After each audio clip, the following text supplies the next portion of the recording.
শুভ দুপুর বন্ধুরা। তো দেখো আমি এখন রান্না করছি আর প্রচুর পরিমাণে ঘামছি। দেখো অনেক অনেক ঘামছি আর এত গরম লেগেছে আর কি বলবো। তাই ভাবলাম মাছ মাংস না বানিয়ে শর্টকাট এখানে ডাল বানিয়েছি। দেখো ডাল আর এখানে কচু শাক, এই যে পুড়ে গেল, কচু শাক বানাচ্ছি, পাঁপড়, তারপর লেবু দিয়ে শসা দিয়ে শর্টকাট খাওয়ার।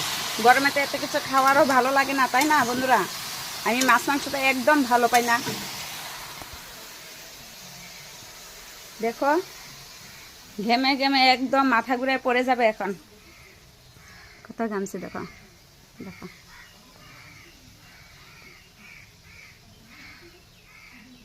দেখেছ কি অবস্থা। আর কার কার এখানে এত প্রচুর গরম দিয়েছে অবশ্যই কমেন্টে জানিও। আমাদের এখানে তো প্রচুর গরম, প্রচুর, আর কি বলবো। একটু টাইমে মেজে আমি 3বার স্নান করে নিচ্ছি। আমি রান্নাঘরে দেখো ফ্যানও লাগিয়েছি, এখন ফ্যানের সুইচটা দেবো, একটু হাওয়া খাবো আর রান্না করবো।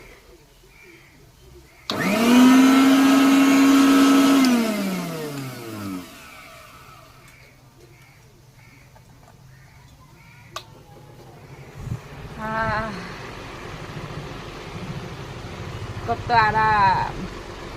এই যে ফ্যান চালু করে দিচ্ছি, দেখো।